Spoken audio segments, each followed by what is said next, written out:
Olá, boa tarde a todos. Estamos aqui com a professora Vanessa Domingues, onde ela vai falar do seu livro, Português Pluricêntrico e Aprendizagem Global, que é fruto da pesquisa de doutorado dela, né? Então, inicialmente, isso aqui é uma sequência de vídeos, onde vamos fazer uma análise dessa obra. E, nesse primeiro momento, né, ela vai se apresentar, falar um pouco da trajetória, um pouco da pesquisa. Não é isso? É assim, não, professora? Oi, boa tarde aí, Gilson, para vocês no Brasil, boa noite aqui em Berlim. É exatamente isso. Hoje eu venho aqui falar um pouquinho sobre essa obra, né? Porque não deixa de ser uma obra, um livro que eu dediquei tanto tempo para escrever. Na verdade, é fruto de anos de experiências aqui em Berlim. Eu sou professora e a partir dessa experiência que eu tive em sala de aula, surgiram várias questões que não eram possíveis de ser respondidas só na prática em sala de aula. E foi por isso que eu fui, então, buscar na academia algumas respostas para, claro, com a intenção de trazer novamente para a sala de aula, novamente para junto dos professores, um contributo que poderia, e eu acredito que pode, hoje, colaborar muito para mudanças de estratégias, perspectivas de ensino sobre a língua portuguesa no exterior, né, como uma língua pluricêntrica. Bem, professora, toda pesquisa nasce de um problema detectado, delimitado, né? E muitas vezes esse problema pode surgir de uma dor pessoal, né? Uma observação, um problema que a gente tem no nosso próprio cotidiano, né? Aqui no Brasil, os professores têm 1 milhão de problemas, né? E acredito que você deva ter identificado algumas questões aí, alguns problemas aí. Você quer falar um pouquinho sobre essa dor? Sim, é uma dor que se tornou depois numa sementinha que foi germinando, né? E hoje tem, digamos assim, como se fosse esse produto que floresceu, né? No início, como eu disse, como professora de língua portuguesa aqui fora de um país oficial de língua portuguesa e com estudantes em sala de aula oriundos de vários países de língua oficial portuguesa, né? Se encontrando no mesmo espaço. Então, vocês podem imaginar o quanto interessante e rica foi essa experiência de ter alunos, estudantes de vários lugares que trazem consigo uma diversidade cultural muito grande para a sala de aula, mas não só também, né? Trazem consigo as histórias, tanto as histórias que foram aprendidas, as histórias que foram contadas, locais. Né? As aprendidas são as histórias contadas pelos historiadores, através do início da língua portuguesa nesses locais, né? Como que a língua portuguesa chegou até esses locais e como ela se tornou também língua oficial de vários países no mundo. E essa história não é uma história ausente de dores, né? Não é uma história ausente de uma complexidade muito grande, que quando nós estamos fora de um local oficial da língua, é quando essas dores, esses conflitos, essa complexidade, ela aflora muito, com muito mais força e clareza do que se estamos em salas de aula nos países oficiais. Não digo aqui que não existe a diversidade, também linguística e cultural nos países, né? Por exemplo, o Brasil como um país continente, né? Porque é um país muito grande e é claro que a nossa diversidade linguística é muito grande também e cultural. Mas aqui fora, com esses personagens, digamos assim, que são os estudantes representando essa diversidade cultural, eu acabei me deparando com as questões: qual é a língua que eu devo ensinar e qual é a cultura que eu devo ensinar. Mesmo no início, mesmo sem... Hoje eu tenho uma bagagem de conhecimento muito maior, porque eu fui buscar esse conhecimento, tá bem? Mas logo que eu cheguei do Brasil, o que eu trazia era a minha perspectiva brasileira de cultura, de ver o mundo, né? A língua portuguesa na variação do português do Brasil, que eu trazia comigo. Só que em sala de aula, não só os estudantes, mas também através dos livros didáticos, eu me deparava com um português que praticamente eu entendia, porque, claro, nós podemos deduzir ao nível da frase o que aquilo poderia significar, mas eu não estava 100% certa de que realmente aquilo era o que eu estava pensando que era, né? Eu tinha que buscar depois, ou mesmo na hora, falava para os meus alunos, falava assim, olha, espera um momento, eu vou ver aqui no dicionário, porque eu não sei o que significa isso. E foi assim que eu aprendi, meu vocabulário também foi aumentando, né? Mas essas questões, elas não são especiais, digamos assim, elas não norteiam somente um tempo, um espaço.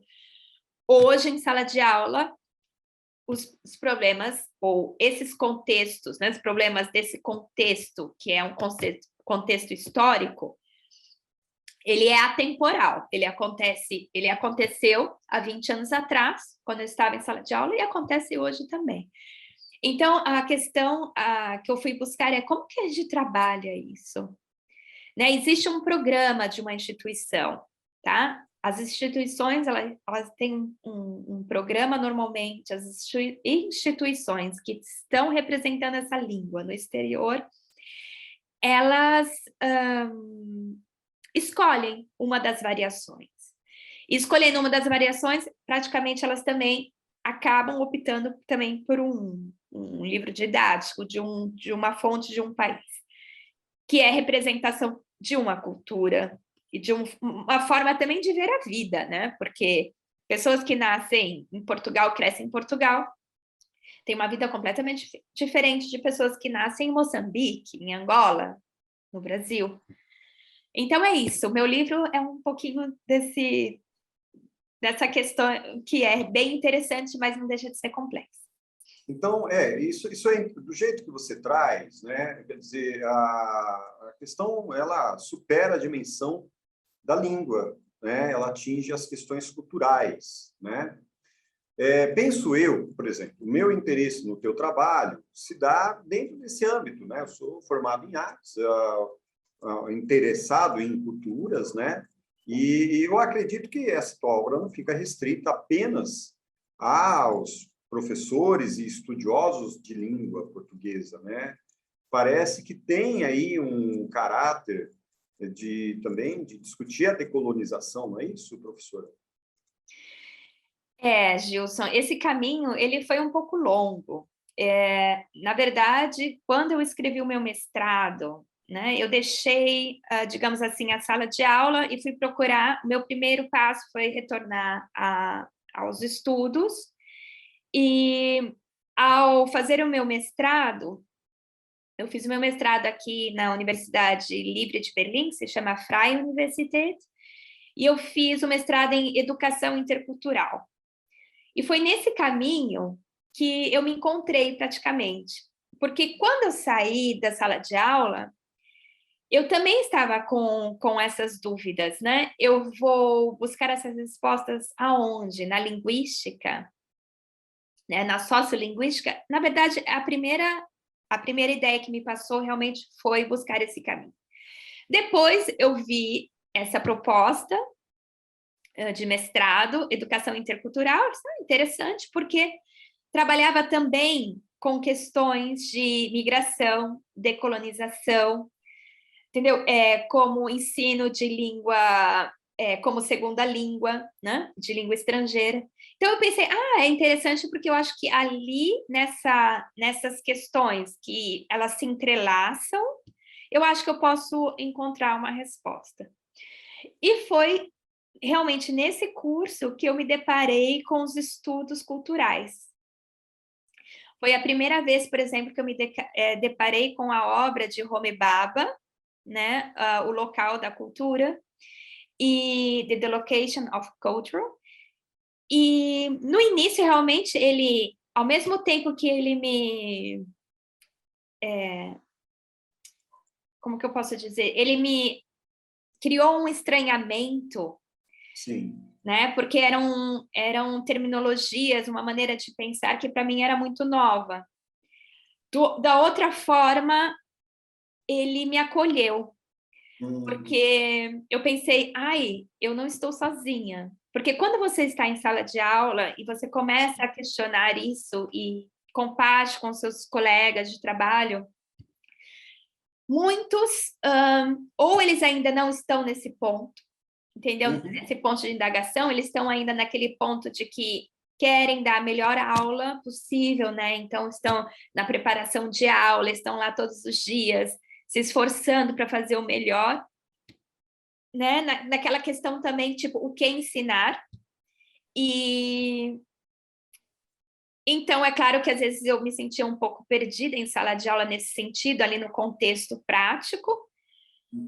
E quando voltei para a universidade e me deparei, por exemplo, com essa obra, ele é um indiano, né? Ele nasceu na Índia e ele foi para Londres, tá? Ele foi para a Inglaterra. Hoje ele é professor da Harvard. Hoje ele mora nos Estados Unidos, o Homi Bhabha. Mas ele tem essa história de imigração e por isso que ele também conseguiu ver, entendeu, com os outros olhos, essa questão de ocupar outros espaços e sem querer, porque como fala, uma coisa simultânea, faz parte da vida, né? Os imigrantes ocupam outros espaços e eles mudam os espaços.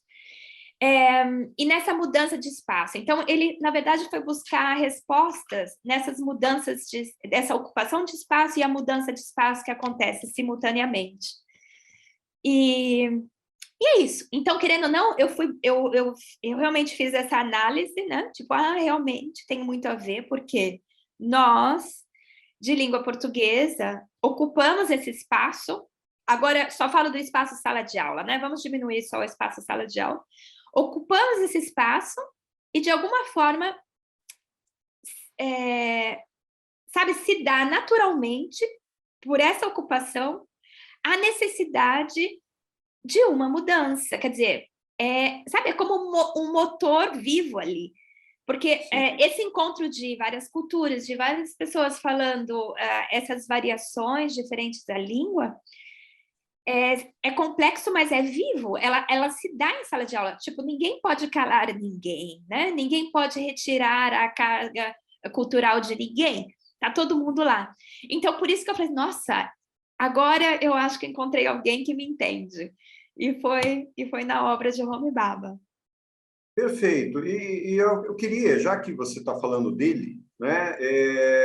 E aí, você meio que citou um pouco a trajetória dele, né, a gente podia aproveitar e falar um pouco da sua trajetória, porque, de alguma forma, isso converge, né, com a Duna, tem uma certa similaridade. Você não quer falar um pouquinho de como, né, você chegou nesse ponto, até assim, a questão de origem e tudo mais, parece bastante rico, né?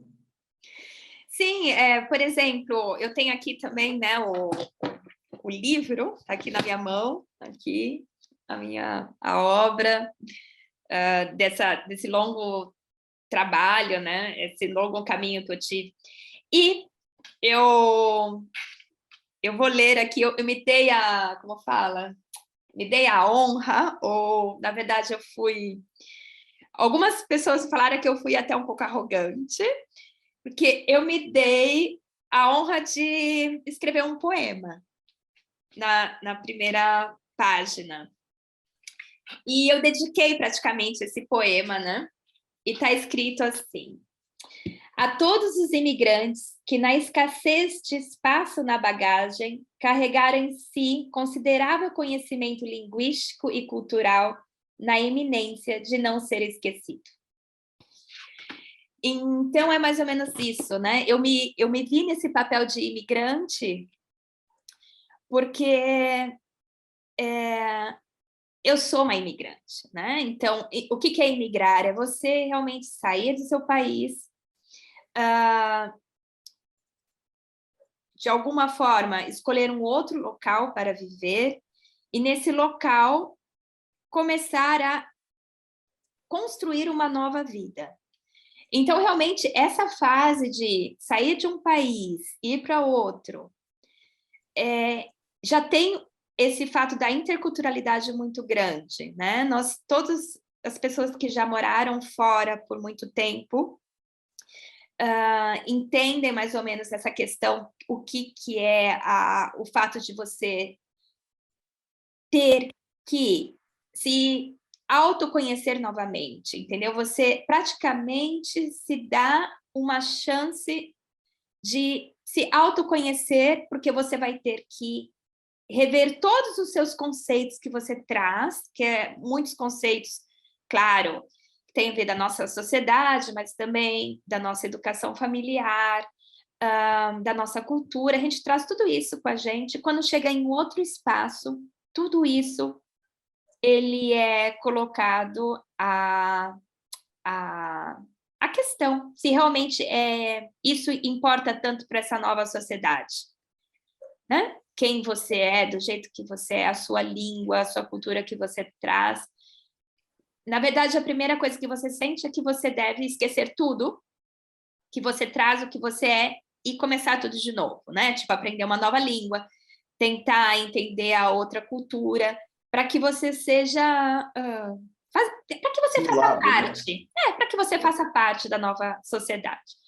Então, acho que esse caminho que o Homi Bhabha fez, eu e todos os outros imigrantes também fizeram e fazem até hoje, que é realmente se deparar, né, com essas diferenças culturais. E como é se recolocar de novo nesses espaços, né, com a sua cultura e a cultura do país que te acolhe.